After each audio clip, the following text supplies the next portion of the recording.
Un saludo a todos los que nos están viendo en este momento. Bienvenidos a un nuevo episodio de Embajadores de la Verdad. Para nosotros es una alegría poder compartir con ustedes este espacio en el que tenemos nuestros invitados especiales, charlamos con ellos y al tiempo aprendemos de sus experiencias de vida y de sus conocimientos en esos temas que para nosotros pueden convertirse muy complejos, como les digo siempre, en la universidad, en el colegio, en la conversación de la familia, en el trabajo. Porque todos queremos dar esta batalla cultural y espiritual, pero muchas veces no sabemos qué responder o qué argumentos utilizar.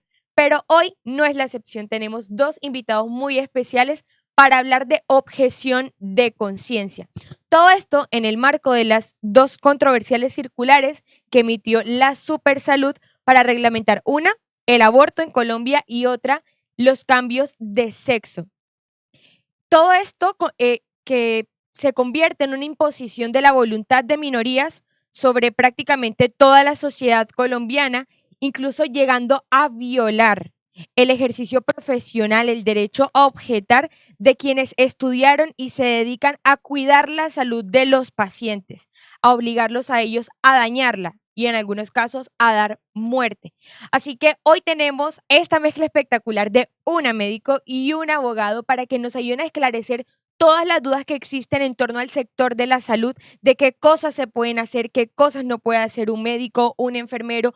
Los estudiantes de medicina que nos hablan a nosotros, nos llegan muchos casos inquietados porque les dicen cosas, y les hablan de leyes, pero ellos son absolutamente desconocedores de esto. Así que vamos a iniciar porque queremos escucharte, Marisol, y a ti también, Juan Camilo. Así que, Marisol, preséntate y cuéntanos sobre tu experiencia de vida. Mapo, muchas gracias por esta invitación, Juan, muchas gracias. Mi nombre es Marisol Quijano, yo soy médico general. He estado en medicina general por ya casi 20 años, por gracia de Dios, y muy feliz de estar aquí en tu programa. Muchas gracias. No, para nosotros es una alegría gigante. Quiero contarles que a Marisol la conocimos hace algunas semanas. Como les dije al principio, es una amiga de esta obra, una amiga de Unión Familia.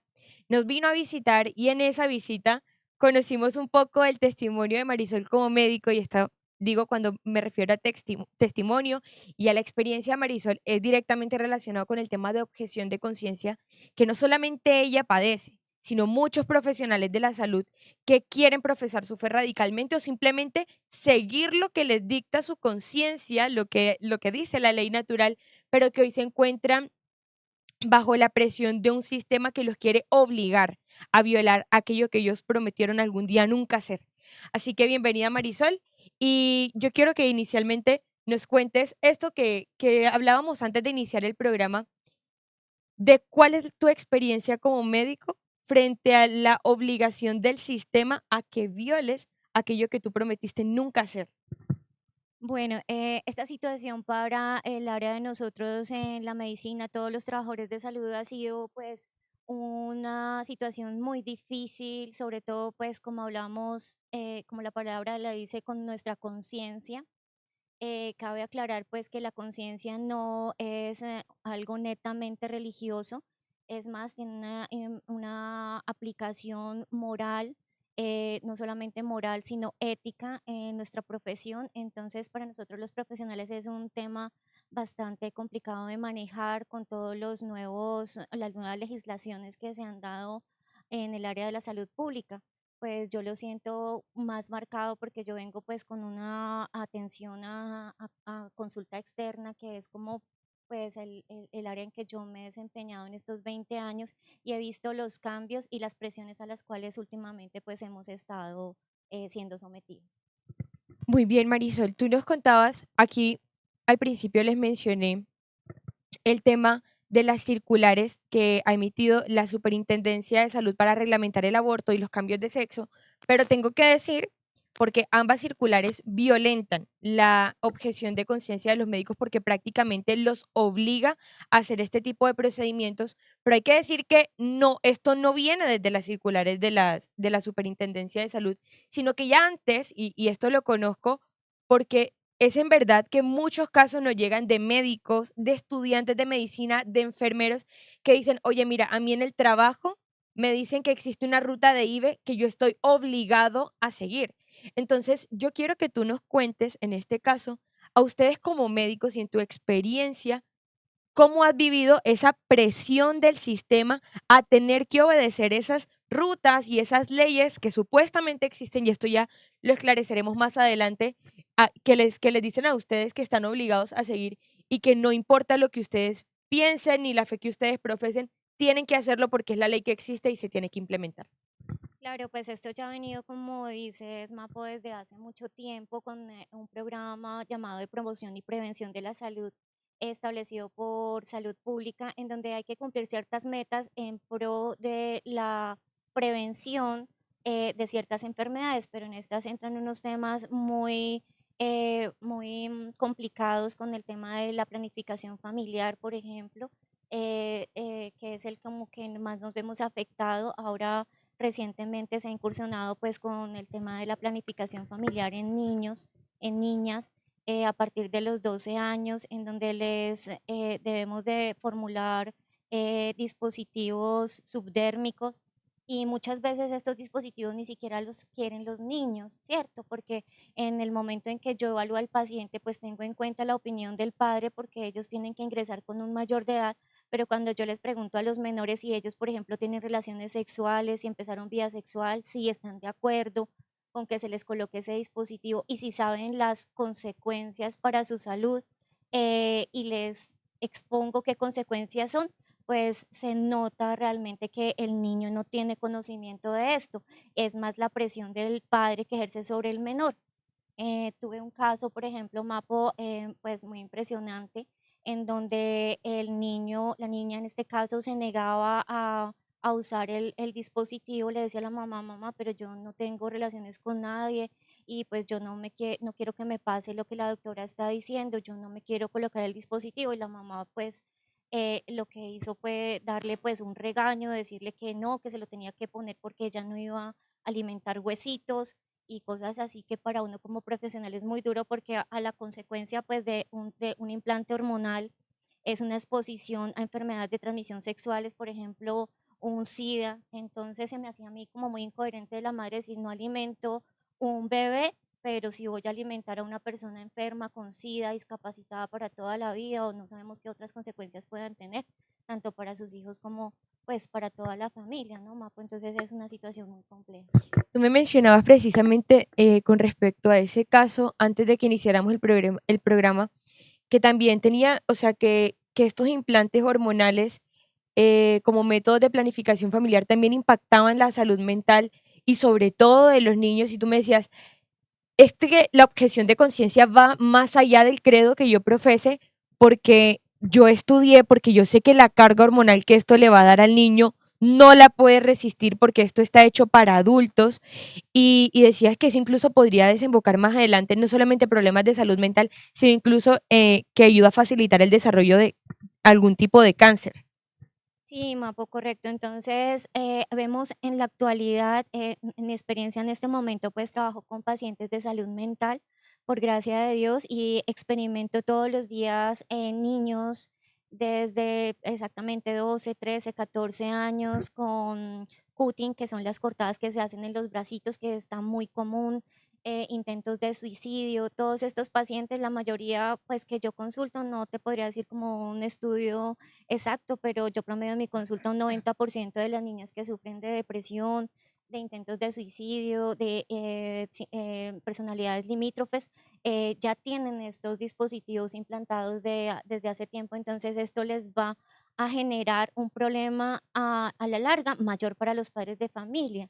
Y si ven el problema como el embarazo como un problema, pues es que realmente viene para la salud unos problemas mucho más gigantes que de pronto no, el sistema no les ha contemplado, o en aras de cumplir como esas metas que deben cumplirse como a nivel de ciertas políticas progresistas, por decirlo de alguna forma, que han entrado pues en el país y que no deberían interrumpir pues el adecuado desarrollo de un niño, porque pues es que a los 12 años todavía no podemos hablar de adolescentes, ¿no?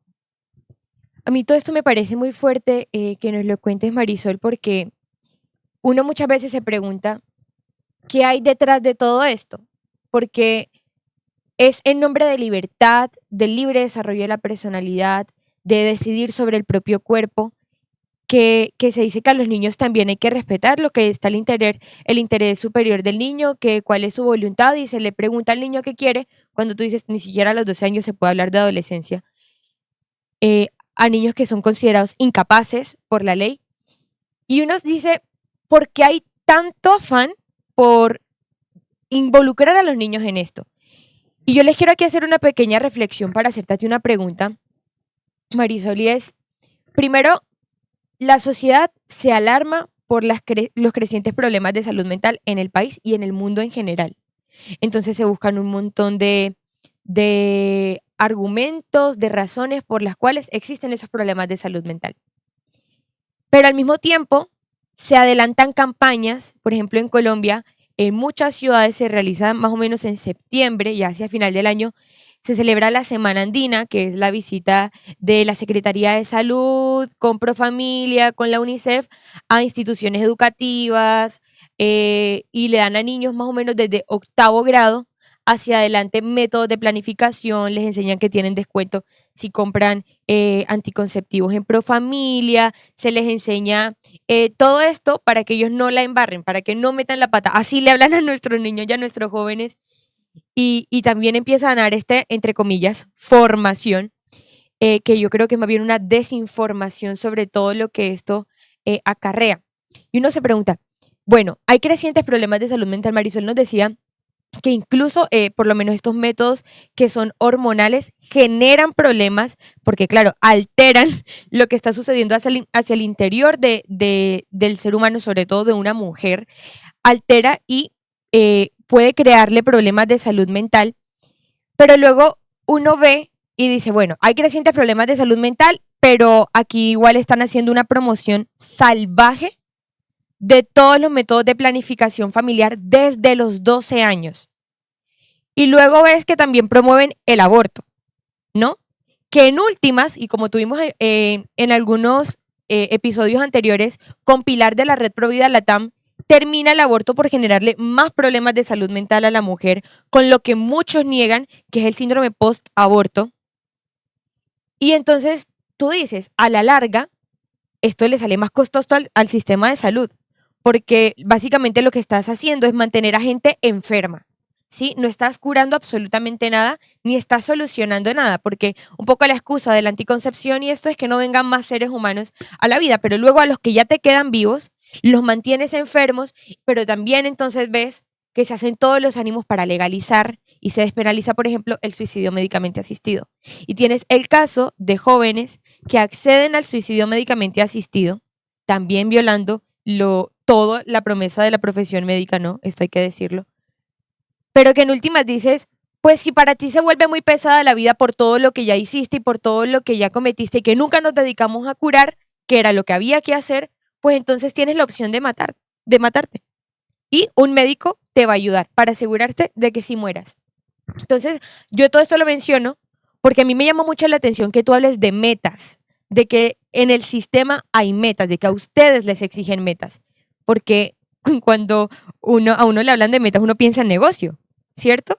Entonces, cuéntanos qué es eso de las metas, qué les exigen a ustedes y a qué se refieren y qué es lo que buscan con cumplir algunas cosas, porque entre otras cosas hay que decir, si los médicos tienen metas, puede esto interpretarse también como una imposición al resto de la sociedad de algo que incluso no pueden no querer. Claro, tiene que, al haber la palabra meta, como tú dices, hay una demanda inducida, ¿cierto?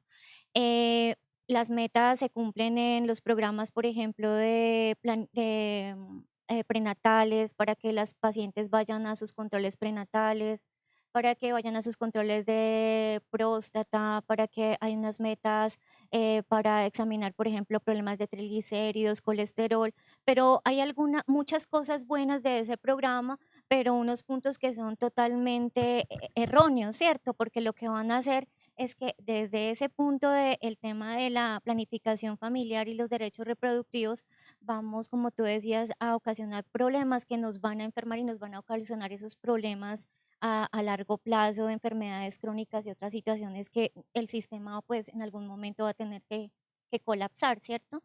Entonces, esas metas es como coger una población, a cada médico se le asigna una población, digamos 6.000 usuarios, y de esos usuarios tal porcentaje mensualmente tienen que tener como esa asequibilidad de los servicios. Por ejemplo, ponen, digamos, meta de planificación, tienes que hacer 5 pacientes de planificación este mes. Muchas veces mis compañeros, los auxiliares, los de otras áreas se ven pues con dificultades y pues que no hay jóvenes, a quién más les decimos, entonces todos los jóvenes que entren, venga, vamos, colóquese el dispositivo, porque es una demanda inducida que hay que hacer y tratar de convencer pues a la persona de que hay que hacerlo porque hay que cumplir la meta. Entonces, eso es una falla, yo creería, en el sistema que debería ser corregida pues para que podamos de verdad ofrecerle a la comunidad una verdadera prevención de las enfermedades. Es muy fuerte esto porque esto, digo, da a entender quien no lo entiende porque de verdad no lo quiera comprender, que simplemente se mueve por intereses económicos y en ello consiste, ¿no? El mantener siempre enferma a la persona para que sea siempre dependiente y en últimas, digamos, primero para que favorezca a toda una industria y luego para que, pues si ya no se puede aguantar más viviendo, pues que acceda a la muerte, que entre otras cosas también le cuesta dinero. eh, y es muy fuerte porque, como decía yo con la reflexión, es una imposición incluso en contra de nuestra libertad, porque con información falsa se nos empieza a decir que deberíamos acceder a, a un tipo de servicios, a por lo menos utilizar estos implantes para planificar y luego al final tú dices que pues se tiene que dar incluso en todo un espacio de desinformación, porque la realidad es que cuando le informas a una persona todo lo que acarrea hacer eso que a lo que lo estás induciendo es simplemente mal para su vida. Entonces yo creo que en últimas la gente terminaría por preferir no acceder a ese tipo de opciones. Pero bueno, también quisiera, ya para pasar a Juan Camilo, porque existen muchas preguntas frente a esto, que nos cuentes algún testimonio, alguna experiencia que hayas tenido, por ejemplo, con el asunto hormonal. No sé, de alguna consulta con algún menor de edad, porque ahorita los padres de familia están muy preocupados con lo que ha pasado con la última circular que generó tanta controversia y que incluso estamos todos llamados a salir a manifestarnos el 19 de octubre en contra del superintendente de salud y la circular que emitió desde la superintendencia, porque está hablando de reglamentar en nuestro país el cambio de sexo y ya vemos en otros países que están mucho más adelantados que nosotros en esta materia, que ellos están retrocediendo porque se han dado cuenta de que es una violación, que es algo en serio, que va en contra de la seriedad de la ciencia, especialmente de la medicina. Entonces yo quisiera que tú nos cuentes si has tenido alguna experiencia con esto, porque ahorita la circular salió hace poco, pero esto no empezó a pasar este mes en Colombia.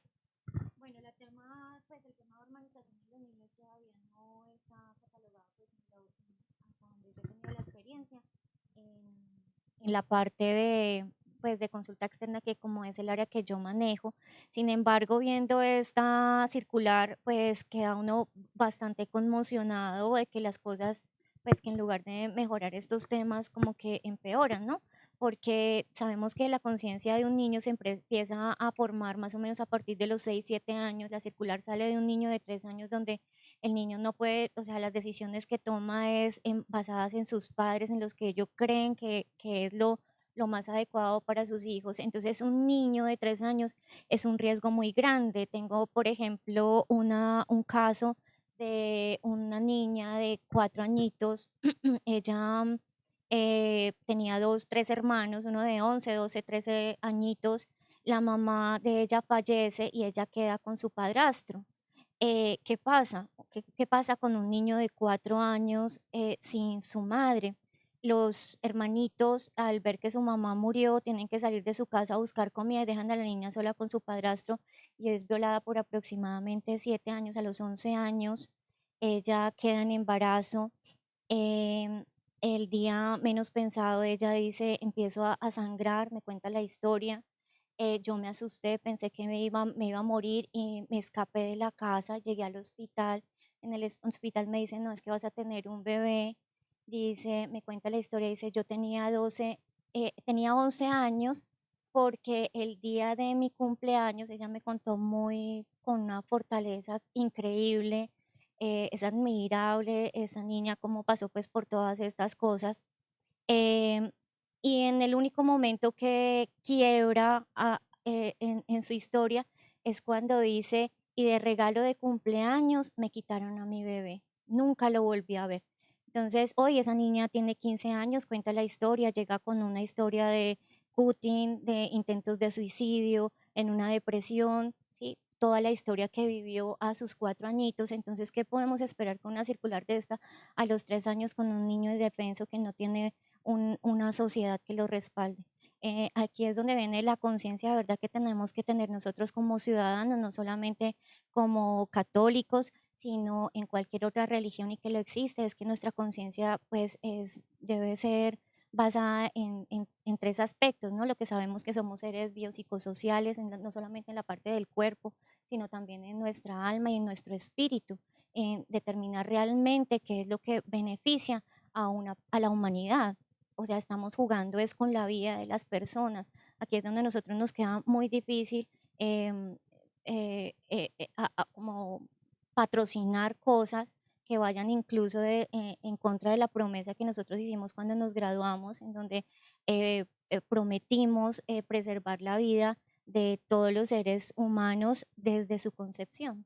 Que aquí le tiene precisamente, Yo lo traje el día de Marisol nos hoy trajo para el recordar, juramento. este fue el que yo firmé el 5 de julio del año 2005, aquí en el parámetro para que vean pues que no solamente son palabras, quedó por escrito, dice eh, mantener sumo respeto por la vida humana desde el momento mismo de la concepción y no utilizar ni incluso por amenaza mis conocimientos médicos para contravenir las leyes de la humanidad. Entonces, una ley de la humanidad es que por favor cuidemos a nuestros niños.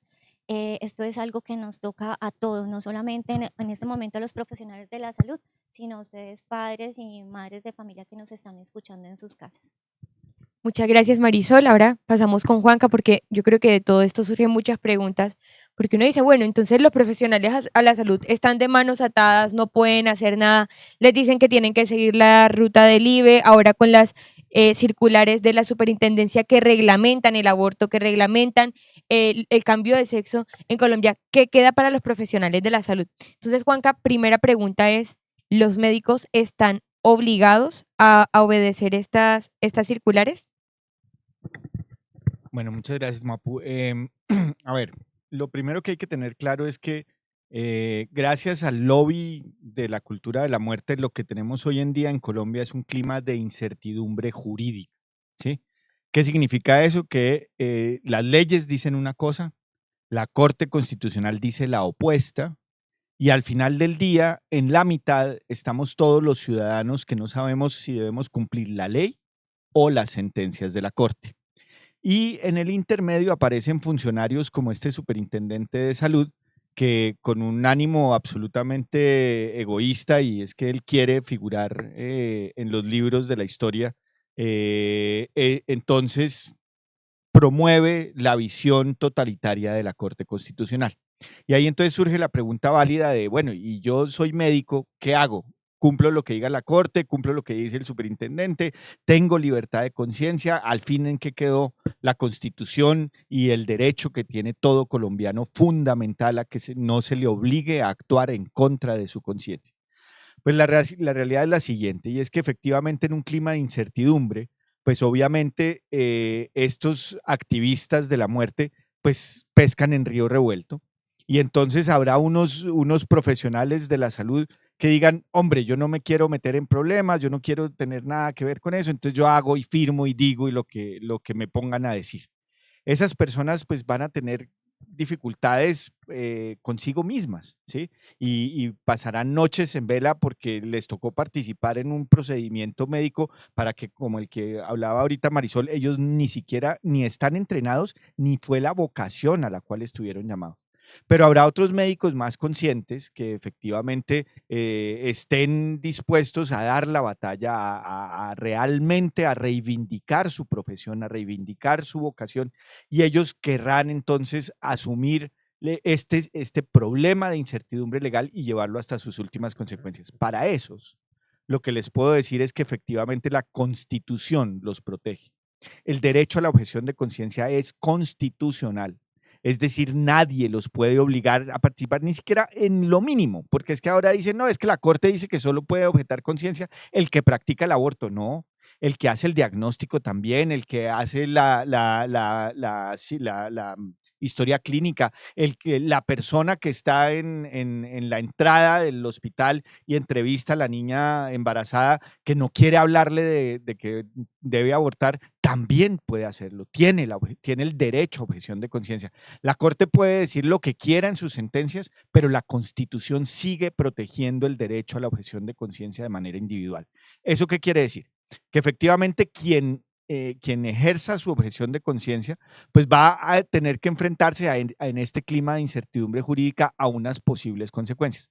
¿Cuáles serían esas consecuencias? La primera es que puede ser molestado en su trabajo, acosado laboralmente, es decir, le dicen, hombre, si usted es objetor de conciencia, entonces ya no puede acceder a este cargo, o ya no puede tener estas funciones, o ya no puede ir a estas reuniones, o ya no lo invitamos a que sea uno de nosotros. Eso es una forma de acoso laboral y es ilegal. Y tiene derechos como empleado a que no lo sigan acosando y menos por sus ideas. También puede eso terminar en que lo despiden, le dicen, es que usted es objetor de conciencia y aquí solo necesitamos gente que practique abortos o que practique eutanasias. Entonces a usted lo echamos. Si lo echan, esa no es justa causa. Entonces también tendría derechos laborales para que lo indemnicen por cuenta de ese despido sin justa causa. Y en esa medida, dependiendo del tipo de caso que se trate, estudiantes, enfermeras, personas de la parte administrativa, cada uno tiene todavía derechos frente a esta avalancha que los busca tiranizar y que los busca obligar a actuar de una manera contraria a sus convicciones. Ahora, la pregunta es, bueno, ¿y qué pasa? ¿En qué situación queda una persona que valientemente objeta en conciencia, se enfrenta a esto y empieza a ver que lo empiezan a acosar, que le van a terminar el contrato de trabajo, que lo empiezan a molestar de alguna manera? Pues les digo una cosa, y es que como director del área de litigio estratégico de Conciudadanos, aquí tenemos abogados que los podemos proteger, que les podemos ayudar, que les podemos asistir en cada uno de los pasos. Lo interesante y lo importante es que aquellos de ustedes que están viendo este programa le digan a sus amigos del sector de la salud, vea, hay un equipo de profesionales, de abogados que está dispuesto a ayudarlos desde el principio. Entre más pronto nos llamen, mejor, porque todos estos procesos lo que uno debe hacer es recoger pruebas, ¿sí? De que le dieron una orden, de que después uno objetó conciencia, de que a pesar de la objeción de conciencia, entonces lo obligaron a actuar en contra de su conciencia. Todas esas pruebas las debe uno ir recogiendo desde el principio para que al final los abogados les podamos ayudar en un proceso legal a defender sus derechos. Muchísimas gracias, Juanca. Juanca, por lo menos a mí últimamente me han llegado casos de universitarios que están estudiando medicina y que dicen, Mapu, la verdad, yo no voy a ofrecerle a una mujer el IVE, no le voy a decir que tiene la opción de abortar, porque Marisol me decía, es que esa no es una opción para nosotros, para los que defendemos la vida y somos médicos, abortar no es una opción. Entonces, ella me decía, una chica me decía, Mapu, la que nos dirige en la ronda me dice que estoy obligada, porque ella está haciendo prácticas de la universidad, que estoy obligada a ofrecérselo a las mujeres que vienen en embarazo, que vienen a la consulta, yo estoy obligada a decirles que ellas pueden abortar a su hijo. Entonces, la médico que la dirige le dijo que está obligada y que si quiere después de ofrecerle IVE le puede decir, mira, existe otra opción, no necesariamente tienes que acceder a esto, pero ella me decía, me niego. O sea, no me voy a quedar calmada con que me digan que también puedo decir lo que pienso. Es que yo no le voy a ofrecer a una mujer que mate a su hijo, menos cuando sabemos que esto no es un derecho en Colombia. ¿Cómo puede proceder un estudiante en esa situación o un médico también, en el que le dicen en el lugar en donde trabaja, tienes que ofrecerle aborto a las mujeres y dice, yo no lo voy a hacer, no le voy a ofrecer muerte? Lo primero es que qué importante que haya estudiantes de medicina que tienen eso en su corazón, qué bueno que uno sea paciente de uno de esos estudiantes, porque esos son estudiantes que tienen criterio, que saben que está primero la salud del paciente antes que toda esta basura ideológica que les están metiendo y que están dispuestos a dar la pelea. Esos son los médicos con los que uno debería estar siendo tratado. Lo segundo es decirles a los estudiantes que no se preocupen, que efectivamente pueden abstenerse de ofrecer el aborto. Lo que están diciendo de que hay una obligación, de que hay unas rutas, es cierto, hay unas rutas específicas para la atención de las mamás en gestación, que empieza a partir del diagnóstico de embarazo y termina ya con el parto y el posparto. Y efectivamente en esas rutas está la posibilidad de que el tratante le diga a la paciente que tiene la posibilidad de abortar. Uno perfectamente puede abstenerse de decir eso, porque eso va en contra de sus creencias y de sus convicciones y en muchos casos del conocimiento que uno tiene sobre la técnica y sobre la medicina. Por ejemplo, lo que decía ahorita la doctora Marisol, que si hay un niño de 3 años que el papá le está pidiendo hormonizar al niño, porque el niño realmente no puede decidir eso, pues el médico que sabe el problema que eso tiene y las consecuencias fisiológicas que eso tiene para el niño, puede abstenerse de realizarlo. Sí, ¿por qué? Porque es que primero está la salud del paciente antes que la basura ideológica del papá. Y eso es muy importante. Entonces, lo primero es que los médicos tienen que seguir apegados a su conocimiento y a su moral y a sus convicciones. Y pueden hacerlas defender. Que la profesora le va a poner 0 en el examen si no hace caso. Pues bueno, que le ponga 0 y miremos a ver entonces cómo le podemos ayudar. Y les aseguro que una tutela por un examen donde le obliguen a un médico a promocionar el aborto en el examen a un estudiante de medicina, la ganamos, ¿sí? Y claro, tendrá sus momentos de dificultad porque es enfrentarse a un profesor, pero es que resulta que en estos momentos de la historia, la vida puede implicar por la defensa de la vida puede terminar implicando que uno por la verdad termine dando la vida. Y eso lo tenemos muy claro aquí en Conciudadanos. Nuestro lema es la vida por la verdad, porque sabemos que en un mundo de mentiras como en el que estamos, decir la verdad puede ser muy costoso, pero hay que hacerlo. A eso hemos estado llamados y esa es la responsabilidad histórica que tienen las generaciones que están vivas en este momento, en este mundo. Y hay que hacerlo y no estamos solos. Hay mucha gente que está trabajando en esto. Unámonos y aquí tenemos las puertas abiertas para ayudarles al estudiante, al médico, a la enfermera, al que necesite ser ayudado, aquí lo respaldamos. Y con seguridad vamos a triunfar porque es que la ley nos respalda. Juanca, eso es muy fuerte porque precisamente lo que esa chica me decía y me ha mencionado médicos y otros estudiantes de medicina es que ellos les hablan de una supuesta ley, una ley que los obliga a recomendar el aborto. Y uno se pregunta, ¿existe ley? Es la primera pregunta. ¿Existe una ley que obligue a los profesionales de la salud a recomendar el aborto? Segundo, ya aunque esto yo creo que muchos lo saben, pero para aclarar, el aborto es un derecho en Colombia, es legal en Colombia que un médico practique eutanasias, que un médico practique suicidios asistidos. ¿Es legal en Colombia, por ejemplo, que un médico hormonice a niños? Pues excelente pregunta porque volvemos al principio y es que aquí lo que hay es una batalla ideológica y lo que ha ganado la otra parte es crear este clima de incertidumbre legal. Entonces tú me preguntas con absoluta precisión, ¿hay una ley que permita en Colombia abortar? Yo te digo, no, no hay una ley. Lo que sí hay son 2 artículos del Código Penal que dicen que el aborto es delito y que la eutanasia es delito. Eso sí hay. La Corte Constitucional ha reconocido que esos 2 delitos existen. Nunca los ha quitado del Código de Comercio, del Código Penal, ahí siguen. Entonces, si me preguntas sobre si hay ley, sí, sí hay ley, que dicen que tanto el aborto como la eutanasia son delitos. Y que inducir a alguien al suicidio también lo Y que es. inducirá, y la inducción al suicidio es otro delito, son 3 delitos, de acuerdo.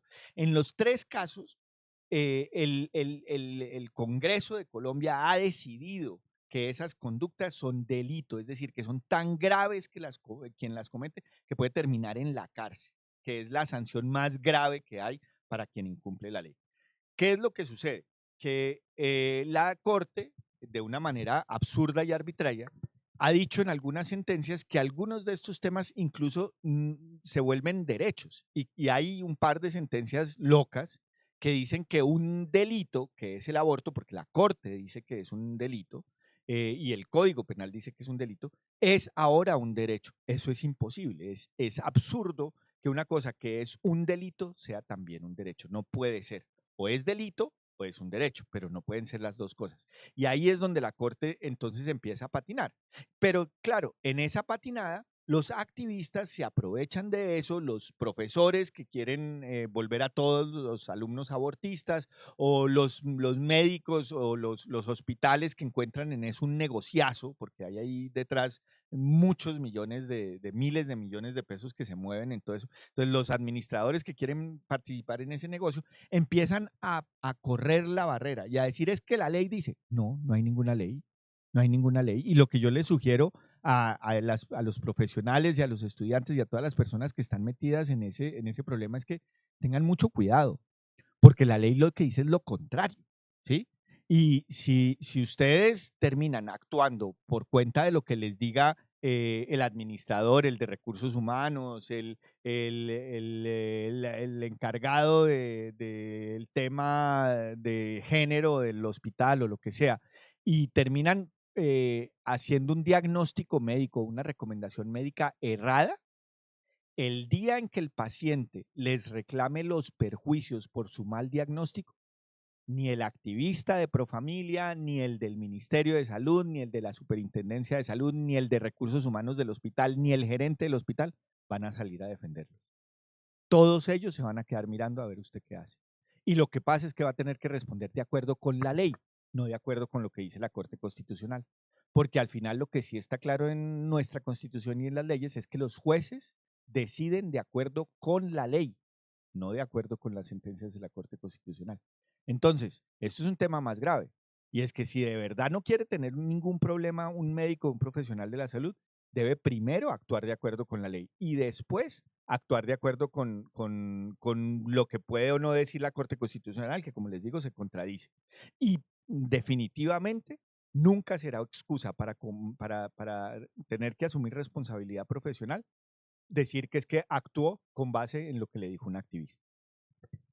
Te quiero hacer una pregunta, Juan Camilo. Entonces, con base a ese tema, a lo que estás hablando de la responsabilidad médica, cuando yo tengo una objeción de conciencia, es como más que irme en contra de una ley, es un derecho fundamental que yo tengo, el de decir cuando una acción está mal aplicada y serviría como un control en un poder. Por ejemplo, lo que ha ocurrido en la historia, por ejemplo, en la ley de Nuremberg, ¿me Nuremberg. corriges?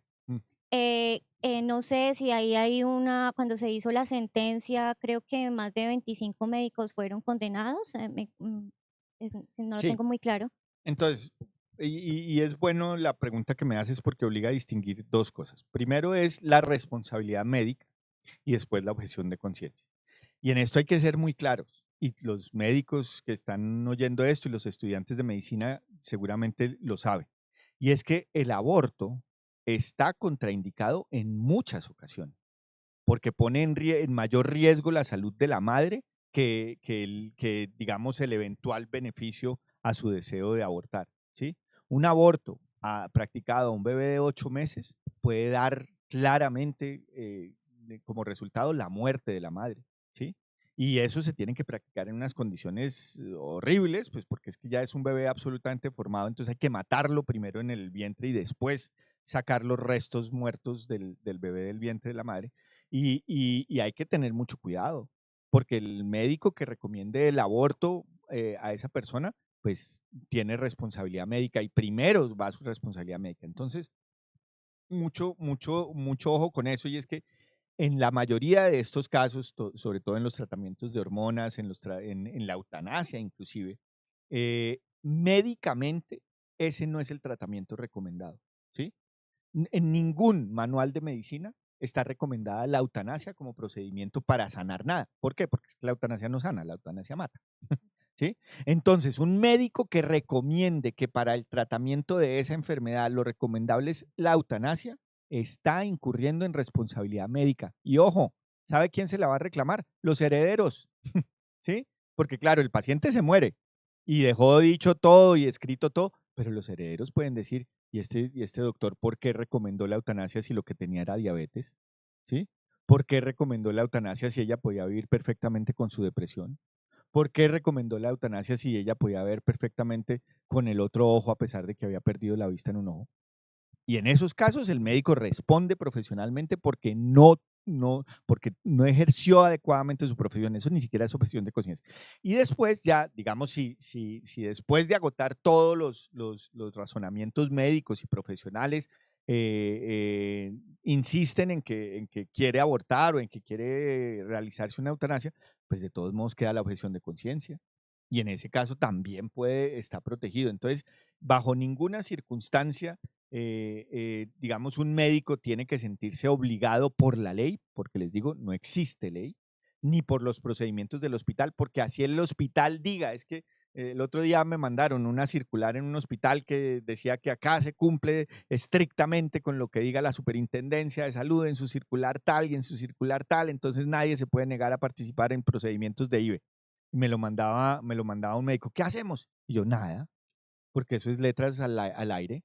Esperemos a ver si lo obligan a usted a participar en un aborto y esperemos a ver si por no participar en el aborto, entonces usted lo van a echar. Es más, aproveche y deje sentado ya su objeción de conciencia por escrito a ver qué pasa, ¿sí? Obvio, esto es para gente que realmente quiere llevar las cosas hasta sus últimas consecuencias, porque uno no se puede arrepentir a la mitad, uno no puede tener un problema de conciencia hasta que le van a quitar el sueldo. No, no, uno actúa por conciencia desde el principio hasta el final, ¿sí? Y lo que sí les podemos decir es que, claro, puede que haya un momento de dificultad, obvio, estamos en una batalla cultural, vamos a tener que pasar dificultades. Si no queríamos pasar dificultades, debimos haber hablado hace 20 años, ¿sí? Y muchos de nosotros nos quedamos callados hace 20 años porque dijimos, eso no es problema mío, ¿sí? Bueno, pues estamos pagando eso hoy. Entonces sí, vamos a tener que pasar dificultades. Lo que les digo es que hay gente que nos puede ayudar y estamos aquí dispuestos a ayudarles al que necesite. Yo quiero decirle algo a los que nos escuchan, especialmente a los profesionales de la salud, y es que ustedes no le importan al sistema. Ellos solamente los están instrumentalizando para poder sacar adelante todo el plan ideológico respaldado en intereses económicos que tienen. Pero a ellos no les importa que ustedes cumplan su práctica médica. Me acuerdo en alguna clase de Derecho Constitucional en la universidad, el profesor empezó a hablar de la deontología de las profesiones y empezó a explicar que cuando un profesional viola el código deontológico de su profesión, le tiene que ser retirada su tarjeta profesional. Entonces, ojo, porque esto es muy delicado. Eh, yo le dije, profesor, usted me está diciendo, entonces, por ejemplo, que si un médico viola el código deontológico de la medicina, ya no puede volver más a ser médico, no puede volver más a, digamos, a ejecutar o actuar en su calidad de profesional de la medicina. Y me dijo, sí, claro. Y le dije, bueno, ¿y los que violan y los que practican abortos? ¿Ellos qué? No, porque era un profesor súper progresista. Entonces me dijo, bueno, lo que pasa es que ellos no se comprometen con eso. Y le dije, profesor, pero, a ver, el juramento hipocrático. Y me dijo que todo era una invención mía. Le busqué el juramento hipocrático, le dije, mire, y se burló de mí, cuáles eran mis fuentes. Y yo dije, bueno, estoy hablando con un doctor en Derecho que no conoce el juramento hipocrático que prometen todos los médicos el día que se gradúa, que firman, que prometen cuidar la vida de sus pacientes, que prometen no dar pesario abortivo. Y yo me ponía a pensar, de verdad, a esta gente no le interesa en lo más mínimo que las cosas se cumplan en verdad, solamente que todo vaya en función de la ideología de turno.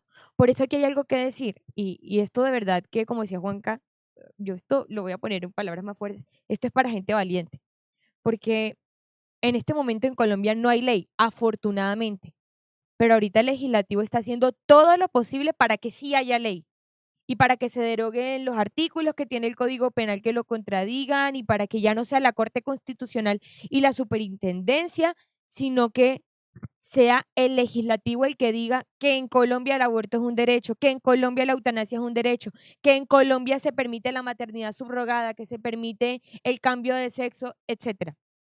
Y yo les voy a decir algo, aunque haya ley, algún día, ustedes deben seguir firmes, porque muchas veces, y esto nos lo decía también ahorita, nos lo decía Marisol, mire, en Nuremberg, en el juicio, también condenaron a médicos que fueron obligados a practicar algún tipo de cosas Y muchas veces lo que uno ha visto en la historia de la humanidad, como por lo menos con el caso precisamente del Holocausto y con el caso de la esclavitud, es que fueron cosas absolutamente legales, en las que se dijo que algunos seres humanos no eran personas y por eso podían matarse y podían poder, por eso esclavizarse y tenidos como cosas, porque no eran sujeto de derechos.